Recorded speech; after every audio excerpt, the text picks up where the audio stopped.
하나님 말씀 에베소서 2장 19절에서 22절 말씀 같이 보시도록 하겠습니다. Book of Ephesians, chapter 2, verses 19 through 22.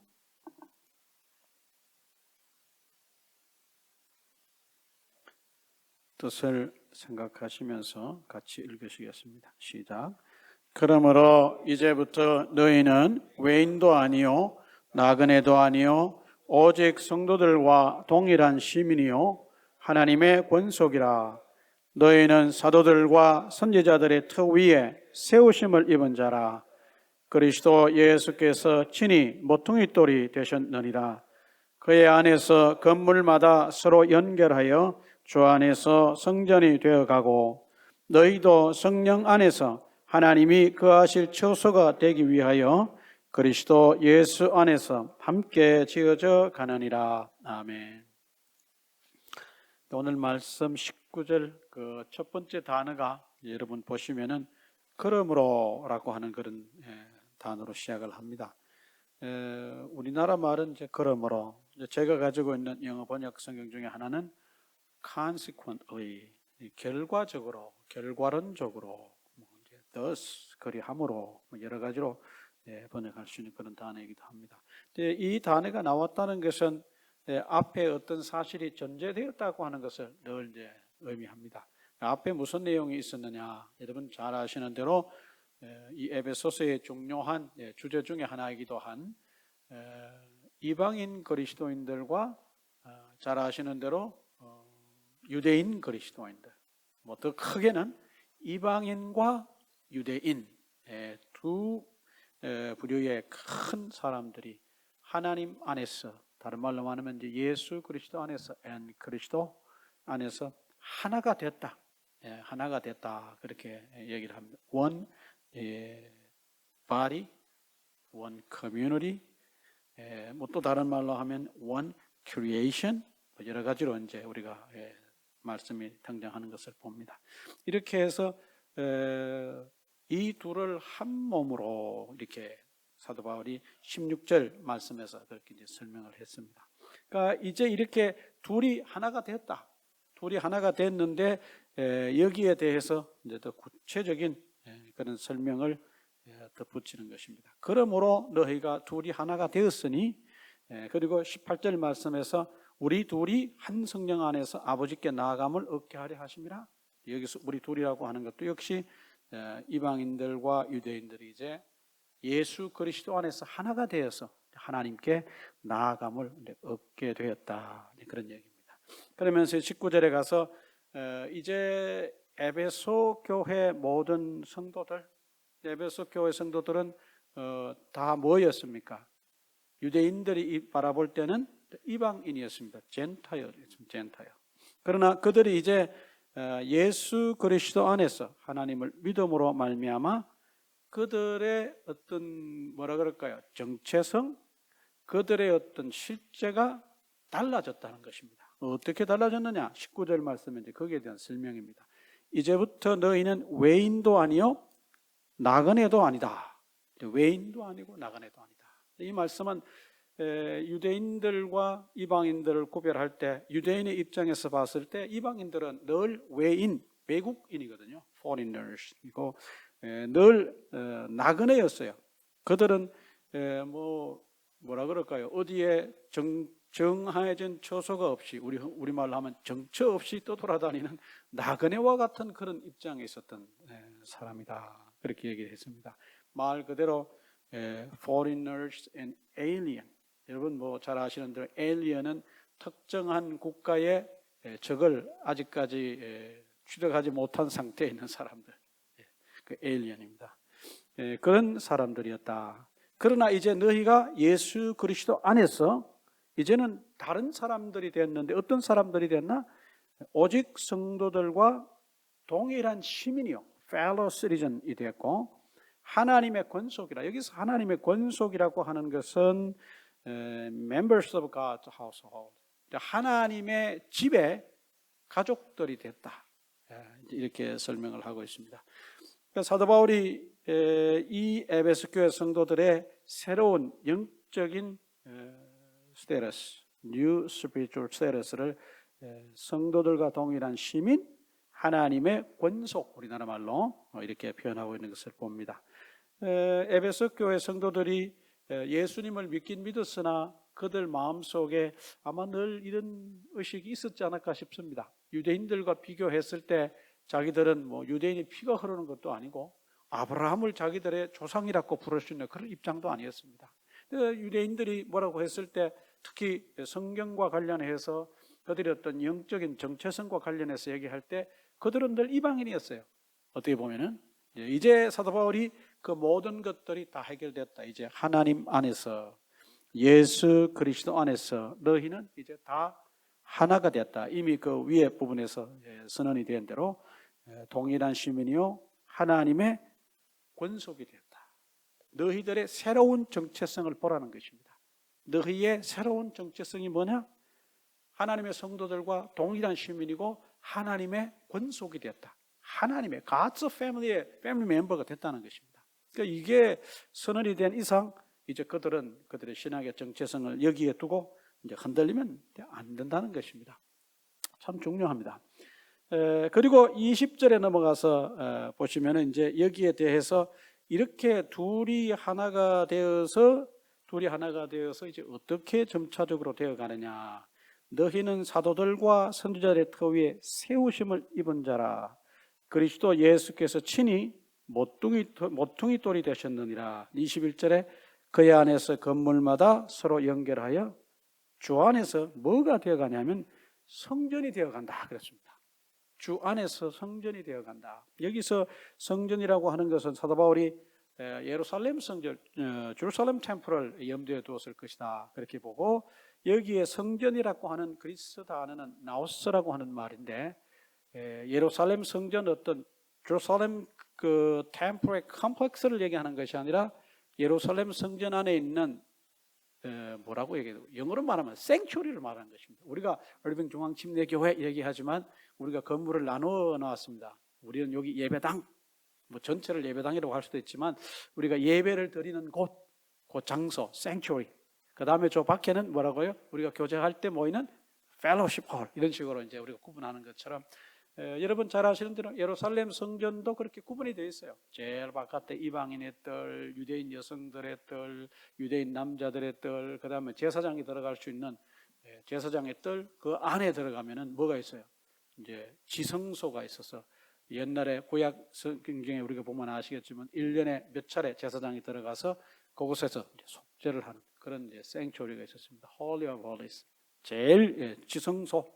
사도 바울이 여기서 의미하는 것은 예루살렘 어떤 성전 전체의 컴플렉스가 아니라 성전 안에 있는 소위 말하는 예루살렘 성전 안에 있는 생츄리를 말하고 있다 그랬습니다. 그러니까 이렇게 얘기했을 때 우리가 여기서 한번 생각해 볼 수 있는 것은 뭐냐 하면 이미 사도 바울이 지난번에 설명을 할 때 예수 그리스도께서 오셔서 막힌 담을 허셨다 그랬어요. According to my last sermon, Apostle Paul proclaimed, declared, Jesus came to destroy the dividing wall. 그 벽을 허셨는데 그 벽이 구체적으로 뭐냐? 우리 그 예루살렘 성전에 들어가면 이방인들이 갈 수 있는 뜰이 있고, 그 다음에 유대인들이 들어갈 수 있는 뜰인데 그 사이를 나지막한 담장이 이렇게 있는데 그 담장이 서로를 구분했다 제가 이렇게 말씀을 드렸습니다. 기억나십니까? Remember what I said in my last sermons? I told you that there was not that high, but in the low kind of wall dividing the courts in the temple of Jerusalem for foreigners, the Gentiles, and for Jews, the separating two territory kind of. 그래서 그 담을 이제 예수님이 오셔서 흘렀다. 그 담을 흘렀다고 사도 바울이 설명을 했었습니다. 그랬을 때 이제는 유대인들이 어디에 들어갈 수 있는 이방인들 어디까지 들어갈 수 있냐 하면 그 담이 흘러졌기 때문에 유대인들이 갈 수 있는 영역에 뿐만 아니라 이제는 뭐 이 사복음서에 의하면 지성소까지 들어갈 수 있도록 길이 열렸다고 우리가 그렇게 볼 수 있습니다. According to the four Gospels, and we can find it. The authors of the four Gospels and the declared, explained, and told us there is an access road to the Holy of Holies. 예수님께서 십자가에 달려 돌아가심으로 그 길이 열려졌어요. Direct road to God입니다. 하나님께로 직접 갈 수 있는 길이 열려졌다. 이렇게 되어 있습니다. 그러니까 옛날에는 이방인, 유대인 그러면 이제 일단 성전에서부터 차이가 나기 시작했고, 유대인들이 들어갈 수 있는 곳까지 들어갈 수 없는, 늘 그 밖에 서 있어야 되는 외인이요 나그네였습니다. 말 그대로 예루살렘 성전에 갔을 때. 그러나 이제는 그 모든 것들이 다 허물어져서 너희가 그렇게 염원하던 그 성전 그 안쪽까지 너희가 갈 수 있게 되는데, 사도 바울이 그거를 설명하는 거예요. 그 안쪽에 생츄어리가 있는데 그 생츄어리에 니네가 한 파트가 되는 거라고 얘기하는 거예요. 그냥 뭐 예루살렘 컴플렉스의 저쪽에 빌딩 하는데 그 빌딩의 한 부분이 아니에요. 굉장히 중요한 그런 개념을 사도 바울이 여기서 설명을 합니다. 그러면서 이 성전을 너희에게 마음속에 두라 하는 거예요. Keep that idea of the temple in your mind. 너희 마음속에 그 성전의 아이디어를 갖고 있어라. 네, 그렇게 얘기하면서 그 성전을 너희가 떠올렸을 때 그 성전은 어떤 성전이냐? 그 성전에 대해서 설명하는 것이 20절 말씀입니다. And verse 20 explains the temple Apostle Paul mentioned in here. 그 성전은 사도들과 선지자들의 터 위에 세워졌고, 그 성전의 모퉁이 돌은 누구냐 하면은 예수님이다. Jesus is the cornerstone of the temple that was established on the foundation by apostles and prophets. 그 사도들과 예언자들, 선지자들에 의해서 터가 닦여지고, 파운데이션이 닦여지고, 그 파운데이션 위에 빌딩이 빌드업 되는데, 그 빌딩의 cornerstone이 누구냐? Who is the cornerstone of that building? It's Jesus Christ. Is the cornerstone of that building. 그러니까 그 모퉁이 돌의 건물의 모퉁이 돌이 예수님이다.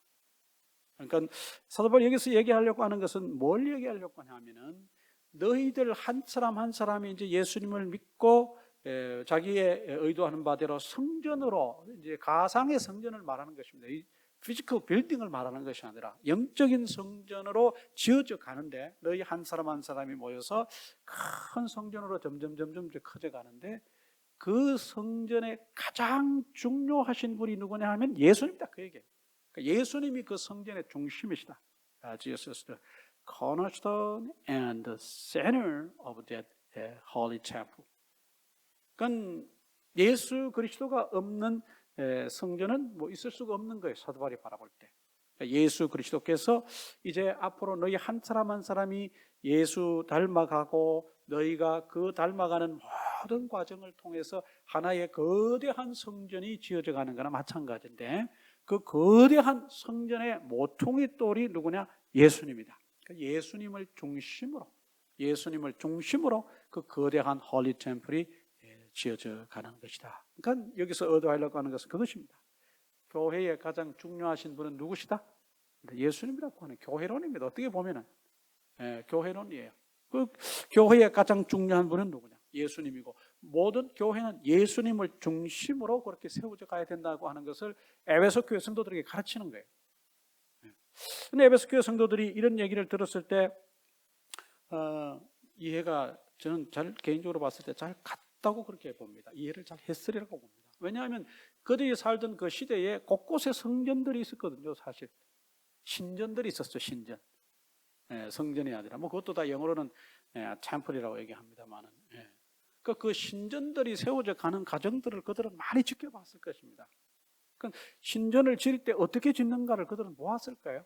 I think in believers of the Ephesian church they saw the whole process of the building temple on there. 그러니까 뭐 아르테미스 신전, 또 무슨 신전 그런 신전들이 주변에 많았거든요. 그들이 그 건축물들을 지어져 가는 것을 봤을 때 그들은 어떤 과정과 어떤 절차를 통해서 건축물이 세워져 간다고 하는 것을 눈으로 그냥 늘상 지켜볼 수 있었어요. 그 사도 바울이 사실들을 염두에 두고, 너희가 건물 짓는 거 봤지? 이 초석이 얼마나 중요한 역할을 하는 걸 봤지? 그러면서 예수님이야말로 너희들에 의해서 세워져 가는 그 교회의 초석이다. 이렇게 설명했을 때 아마 에베소 교회 성도들은 쉽게 이해했어요. 뭐 요즘 같으면은 뭐 건축 어떤 하는 과정들을 보면 옛날하고는 많이 좀 다르죠. 이미 기존에 다 뭐랄까요, 재단을 해온 것을 그냥 싣고 와서 붙이기만 해도 세워져 가는 그런 모습들을 보는데, 선뜻 뭐 그런 것과 비교하면 잘 이해가 가지 않습니다만은, 그러나 옛날에 건축물을 짓던 어떤 그런 모습들을 본다면 이런 내용들은 쉽게 이해가 가고, 아 그렇지, 건축물의 가장 중요한 것이 어떤 부분이지? 라고 했을 때 모퉁이 돌이고, 그 모퉁이 돌이야말로 너희의 영적 교회의 성전의 코너스톤이다.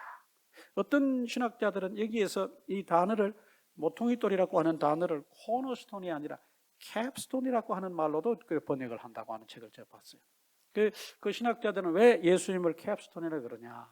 예수님은 모든 조형물의 그 탑에 가서 그 모든 것을 그 힘을 받아서 지지할 수 있는 역할을 하는 그 뭐랄까요, 기능성의 역점을 둘 때 예수님을 그 중요한 역할을 하는 분이시다. 그래서 캡스톤이라고도 그렇게 본다, 그렇게 얘기합니다. 저는 개인적으로 봤을 때 모퉁이 돌이 더 적절한 해석이라고 그렇게 봅니다. 예수님은 모든 교회의 모퉁이 돌이십니다. 그러니까 모든 교회는 누구를 중심으로? 예수님을 중심으로 세워져 가고 예수님을 중심으로 모든 것이 운영이 되고 진행이 되어 가야 합니다. 예수님 오신 그날까지. 이 사실들을 사도 바울이 이제 가르치려고 하는 것입니다. 그리고 여기서 사도 바울이 강조하는 이제 두 가지가 있는데, 21절 말씀에 보시면은 in verse 21, 그의 안에서 건물마다 서로 연결하여 joined together 됐습니다. 연결하여 주 안에서 성전이 되어가고, 그 다음에 22절에 가서 보시면 in verse 22, 그리스도 예수 안에서 함께 지어져 가느니라 그랬습니다. 함께 지어져 간다. Built together. 그 21절에 나와 있는 서로 연결하여라고 하는 joined together, 어떤 곳에서는 fit together 또 이렇게도 되어 있습니다. 그러니까 이 중요한 표현들을 사도 바울이 21절과 20절 동시에 썼습니다. 그 성전이 지어져 가는데 너희들이 각자 따로 노는 것이 아니라 너희 하나하나가 벽돌이 서로 맞대어 쌓아져 올라가는 것처럼 너희가 그렇게 하나하나 이어져서 맞대어져서 그렇게 그 주님의 템플이 건설되어 가고 건축되어 가는 것이다. 여기서 강조하려고 하는 것은 이 새로 세워지는 예수님을 중심으로 하는 거대한 새로운 커뮤니티, 뉴 템플은 한 개인이 어떻게 해서 되어지는 건물이 아니라는 거예요. 이거는 모든 새로운 피조물들, 뉴 크리에이션이, 쉽게 말하면 예수님을 믿고 새 사람이 된 모든 성도들이 하나가 쌓이고 손에 손을 맞잡고 이렇게 연이어지고 연결되어져서 함께 지어가는 그런 것이다. 함께. 두 가지를 강조했습니다. 둘 다 해서 사실은 함께라는 의미가 같이 나오죠. fitting together, built together. 함께 지어져 간다는 것입니다. 사도 바울이 여기서 얘기하려고 하는 것은 그것입니다. 이미 그 위에서 이방인들과 유대인들 사이에 큰 갭이 있었는데 그 간격이 예수 그리스도 안에서 메꿔졌다는 것입니다. 그래서 우리 둘이 사도 바울이 있었지 않습니까? 우리 둘이. 그건 같이 하나가 되어서 그 하나가 된 신앙 공동체가 결국은 따로 노는 것이 아니라 나는 유대인이니까 너희는 이방인이니까가 아니라 뭐예요? 같이 이제는 동일한 사람들로 동일한 영적 재료가 되어서 함께 세워져 간다. Fitting together, built together입니다. 굉장히 중요합니다. 그러니까 오늘 이 말씀 가운데 사도 바울이 교회가 세워져 가는 영적인 템플이 세워가는 그런 과정들을 설명하면서 이 모든 것들이 함께 되어가는 것이지 따로따로 되는 것이 아니라 함께 되어가는 거다. 이것은 오늘날 우리가 교회를 이렇게 생각할 때도 굉장히 중요한 교회의 어떤 그 이론적인 면을 제공하는 그런 부분이기도 합니다. 자, 이게 이제 오늘 본문의 말씀의 내용입니다. 이걸 가지고 한번 좀 조금 더 생각을 해보도록 하겠습니다. 첫 번째 우리가 좀 살펴볼 것은 뭐냐 하면은 우리의 그 영적인 new status입니다. Our new spiritual status.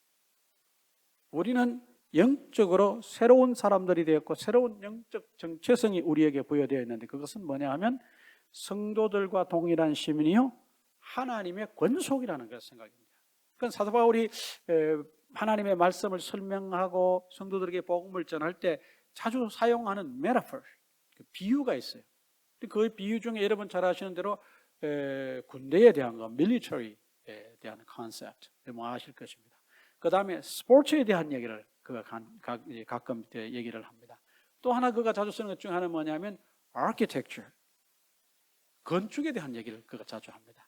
그리고 그가 다시 종종 이렇게 언급하는 건 뭐냐면 family입니다. family. 그러니까 여기서 쉽게 말하면 하나님의 건속이란 말은 우리 모든 예수 믿는 사람들은 예수 그리스도 안에서 하나님의 가족이란 거예요. 네. 우리가 다 하나님의 가족의 패밀리 멤버입니다. 우리가 교회 이름은 다르고 교단도 달라요. 그렇죠? The different denominations, different church. 그렇지만 하나님 안에서 우리는 다 뭐냐 하면은 in Jesus Christ we are family members of God's family. 하나님의 가족의 가족 멤버예요. 근데 우리는 이런 의식이 어떨 때는 있는 것 같은데 어떤 잘 없는 것 같기도 합니다. 같은 교회 안에서 우리는 하나님의 가족입니다라고 하면 얘기를 이해하고 동의한다고 그렇게 얘기를 합니다. 그러나 우리 교회를 벗어나서 다른 교회 분들을 만났을 때 우리는 하나님의 교회 안에 같은 가족입니다라고 했을 때 잘 이렇게 동질감을 느낍니까? 안 느낍니까?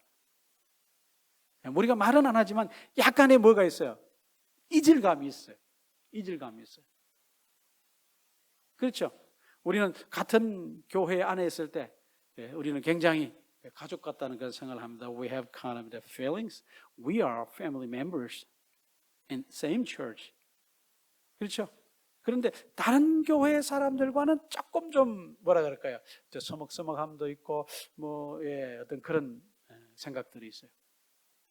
오늘날은 교회가 워낙 많고 또 교단이 워낙 많기 때문에 그 교단과 교회가 추구하는 어떤 그 성경적 교리라든지 아니면 어떤 그 프랙티스 같은 게 조금씩 다르기 때문에 우리가 그런 데서 어떤 좀 이질감을 갖게 되는 게 아닌가 생각합니다.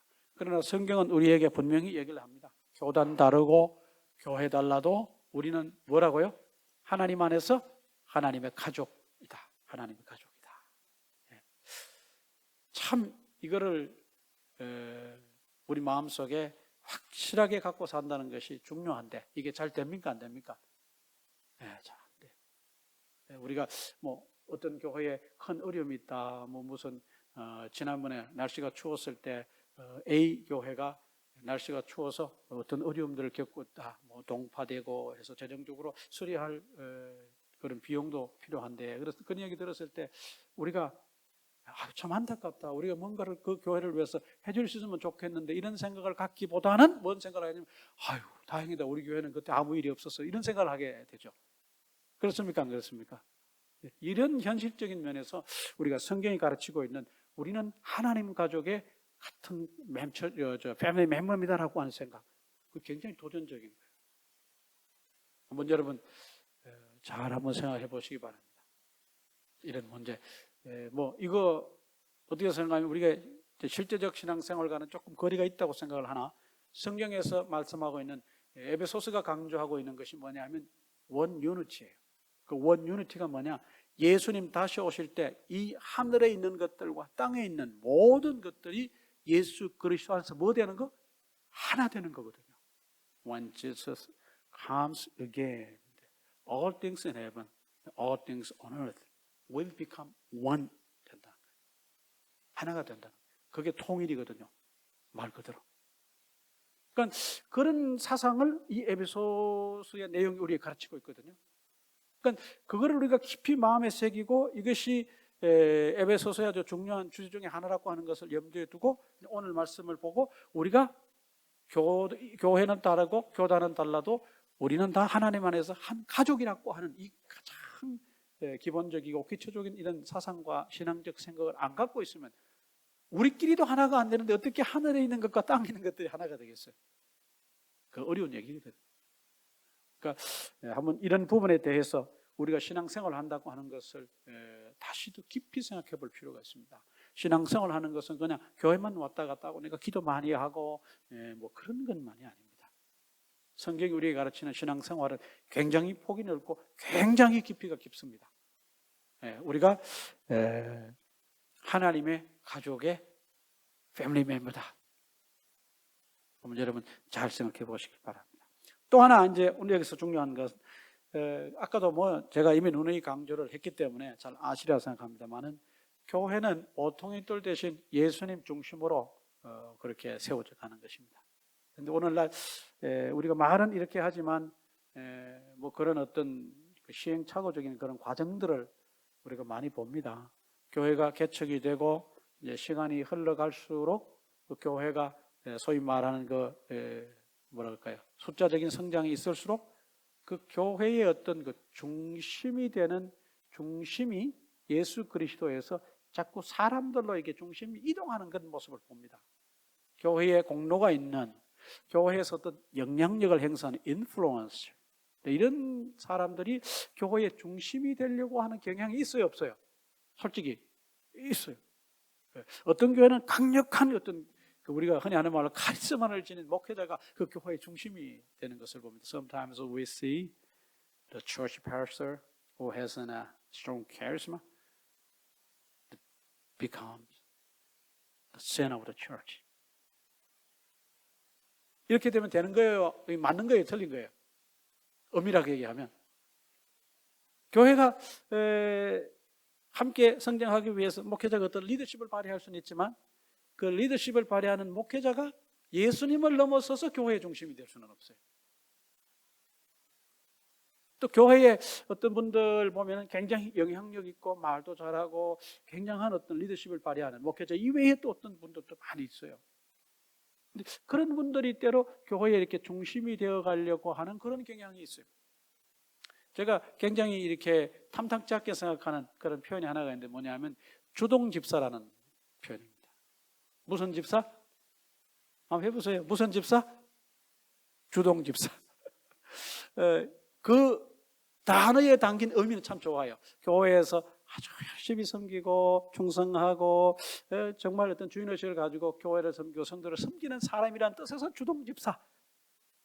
근데 그게 조금 도가 넘으면 뭐가 되냐면 교회의 모든 일에 파워를 행사할 수 있는 파워 그룹이 될 가능성이 많은 사람들. 좋은 일에 주동이 되는 것이 아니고 무슨 일에 부정적이고 좋지 않은 일에 이렇게 주동이 될 수 있는 가능성을 갖고 있는 사람들. 그래서 저는 그 표현이 적절치 않다 보는 사람 중에 한 사람입니다. 주동집사라는 말은 성경에 나오지는 않습니다.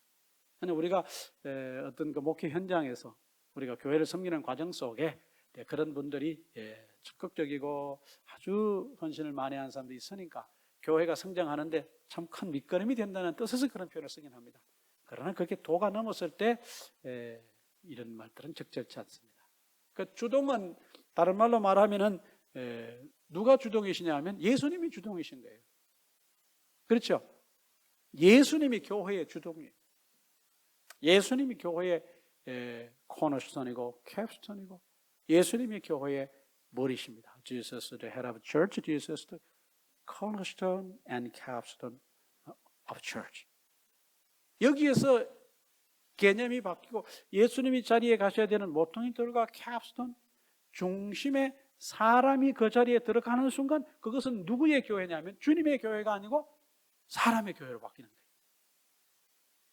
거예요. 교회가 어렵고 힘들 때 그 어렵고 힘들고 뭐 이렇게 성도 간에 불화가 있을 때 소위 말하는 교회에 문제가 있을 때 또 다른 말로 말하면 교회가 시험이 될 때 그 어떤 시간적인 이렇게 챕터를 이렇게 잘 역사적 챕터를 살펴보면 항상 누가 주인이 되려고 하냐면 사람이 주인이 되려고 했던 거예요.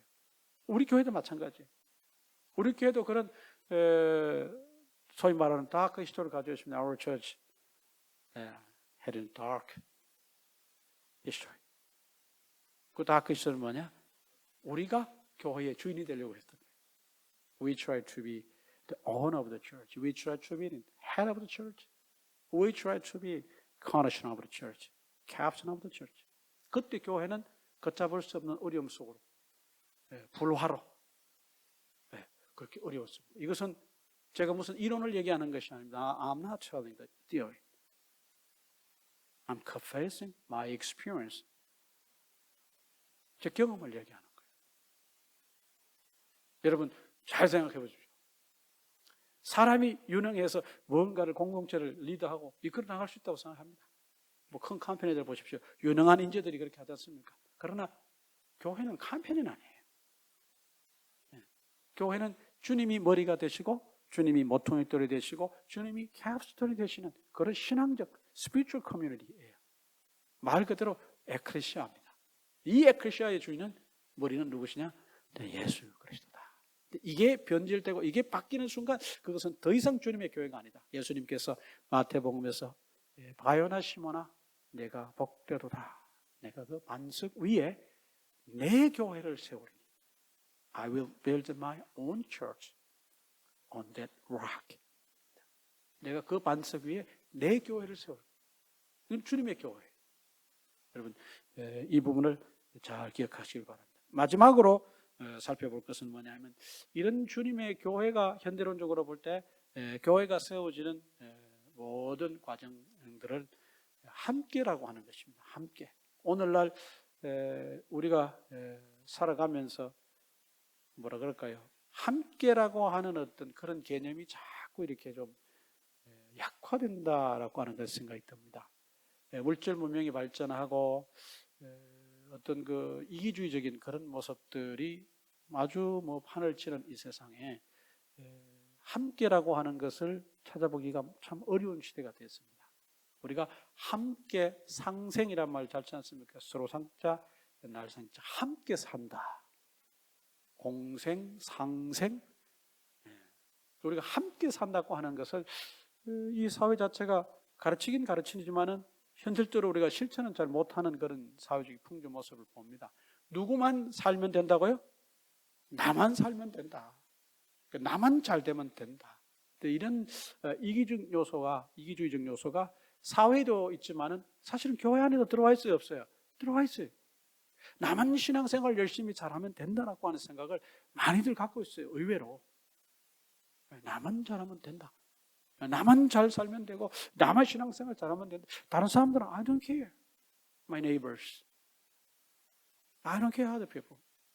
난 다른 사람도 신경 쓸 수 없다. 난 신경 쓰지도 않는다. 그런 사고방식을 가지고 있는데 성경에서는 그거 잘못이라는 얘기입니다. 우리가 함께 가야 된다. Fit together. Join together. Build together. 그러니까 아무리 우리 교회 공동체에 남들이 보기에 내가 형편없는 사람처럼 보이고 무슨 역할을 감당해 낼 만한 사람처럼 보이지 않아도 그런 사람들조차도 우리 새로운 교회 공동체를 세워가는데 중요한 한 부분이라는 거예요. 고린도전서 12장에 가서 보시면 지체에 대한 얘기가 나옵니다.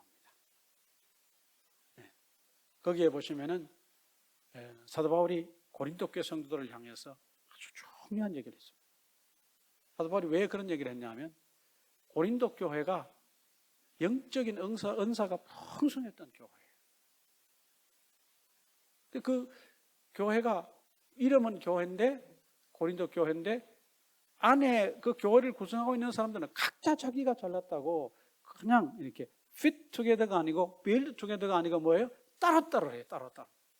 근데 그런 모습을 보고 야 너희는 교회라는 공동체 안에 따로따로가 아니라는 거예요. 너희는 다 뭐다? 원바디의 각 부분이고 아주 중요한 서로의 역할을 하는 그런 곳이다. 한번 우리 말씀을 좀 한번 찾아보도록 하겠습니다.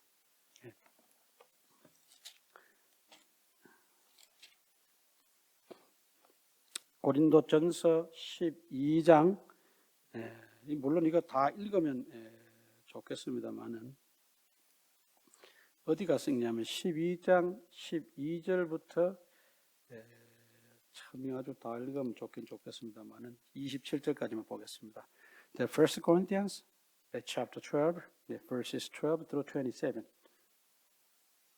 고린도전서 12장 12절에서 27절 말씀.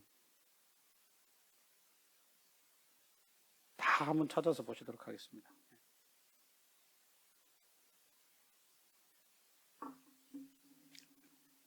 뜻을 생각하시면서 같이 읽습니다. 시작 12절.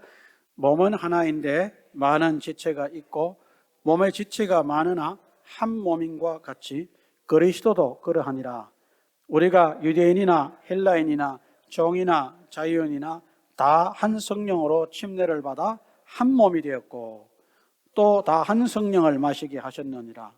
몸은 한 지체뿐만 아니요 여럿이니 만일 발이 이르되 나는 손이 아니니 몸에 붙지 아니하였다 할지라도 이로써 몸에 붙지 아니한 것이 아니요 또 귀가 이르되 나는 눈이 아니니 몸에 붙지 아니하였다 할지라도 이로써 몸에 붙지 아니한 것이 아니니 만일 온몸이 눈이면 듣는 곳은 어디며 온몸이 듣는 곳이면 냄새 맡는 곳은 어디냐. 그러나 이제 하나님이 그 원하시는 대로 지체를 각각 몸에 두셨으니 만일 다 한 지체뿐이면 몸은 어디냐. 이제 지체는 많으나 몸은 하나라. 눈이 손들어 내가 너를 쓸 데가 없다 하거나 또한 머리가 발들어 내가 너를 쓸 데가 없다 하지 못하리라. 그뿐 아니라 더 약하게 보이는 몸의 지체가 도리어 용인하고 우리가 몸에 덜 귀히 여기는 그것들을 더욱 귀한 것들로 입혀주며 우리의 아름답지 못한 지체는 더욱 아름다운 것을 얻느니라. 그런즉 우리의 아름다운 지체는 그럴 필요가 없느니라. 오직 하나님이 몸을 고르게 하여 부족한 지체에게 귀중함을 더하사 몸 가운데서 분쟁이 없고 오직 여러 지체가 서로 같이 돌보게 하셨느니라. 만일 한 지체가 고통을 받으면 모든 지체가 함께 고통을 받고 한 지체가 영광을 얻으면 모든 지체가 함께 즐거워하느니라. 너희는 그리스도의 몸이요 지체의 각 부분이라. 그러니까 사도 바울이 이 고린도 교회 성도들을 향해서 그 분쟁이 있고 서로가 서로 잘났다고 fit together가 아니라 완전히 individually, individually 개인적으로. 그러니까 교회가 그냥 굉장히 어려움 속에 빠졌습니다. 근데 그 어려움 속에 빠지고 그들이 그런 생각을 갖게 돼 있는 근거가 뭐냐면 하나님께서 그들에게 허락하신 은사예요. 은사의 종류가 너무 많았었는데 그 은사가 풍성히 임했는데 그 은사를 가지고 서로 내가 가지고 있는 은사가 네가 가지고 있는 은사보다 더 우월하다. My talent on the gifts, spiritual gifts, is superior to yours. 그건 네가 가진 은사도 내가 더 우월하다. 다른 말로 말하면 결국은 내가 너보다 더 우월하다는 거야. I am superior to you.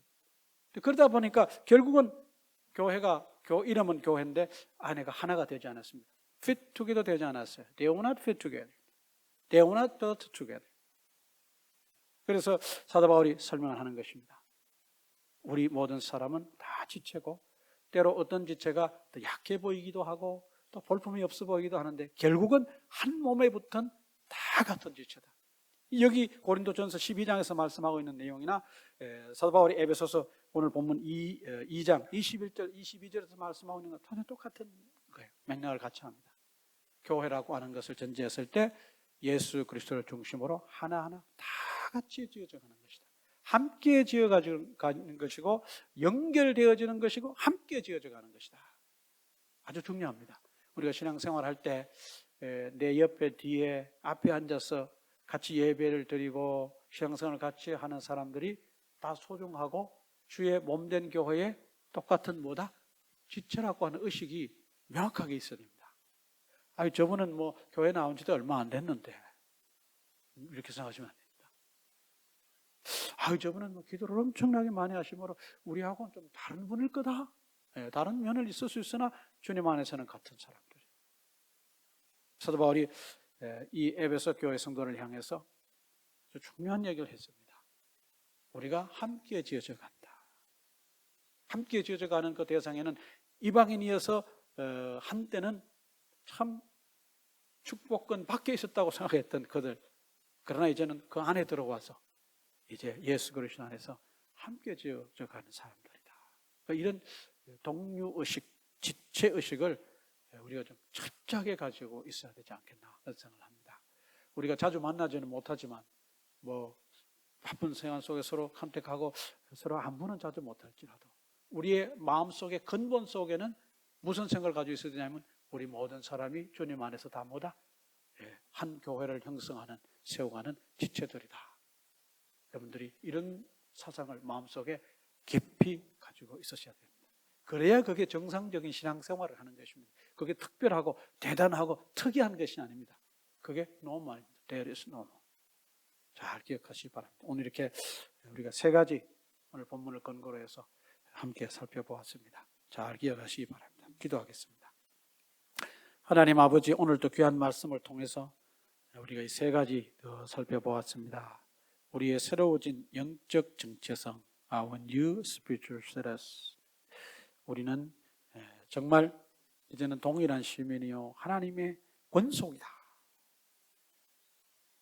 하나님의 큰 집에 우리가 가족이 되었다고 하는 사실, 우리가 이 말씀을 잘 새기고 이제 우리가 앞으로 실천할 때 신앙생활 과정에서 다른 교회 성도들을 바라보는 우리의 생각이 더 달라지게 하시고, 교회는 다르고 교단은 달라도 때로 약간의 교리의 차이는 있을지나 우리가 주님 안에서 한 가족임을 늘 기억하고 신앙생활할 수 있게 도와주시기를 원합니다. 하나님께서 오늘 귀한 말씀을 통해서 참 여러 가지로 도전은 하는 그런 내용들을 이번 한 주간도 깊이 묵상하면서 오늘 본문에서 우리에게 가르치고 있는 바대로 우리가 깊이 깨닫고 그 말씀들을 실천하며 사는 저희들 되게 해주시기를 원합니다. 우리가 교회를 세워갈 때 우리가 함께 지어져가는 그런 존재들임을 늘 생각할 수 있도록 주님이 도와주시고 역사해 주시고, 이렇게 세워져가는 교회의 중심은 예수 그리스도심을 우리가 잊지 않도록 도와주시고, 늘 그 자리는 예수님의 자리가 되어야 되고 머리는 예수님 되셔야 된다는 사실들을 잊지 않게 도와주시기를 원합니다. 예수님의 이름으로 기도합니다. 아멘.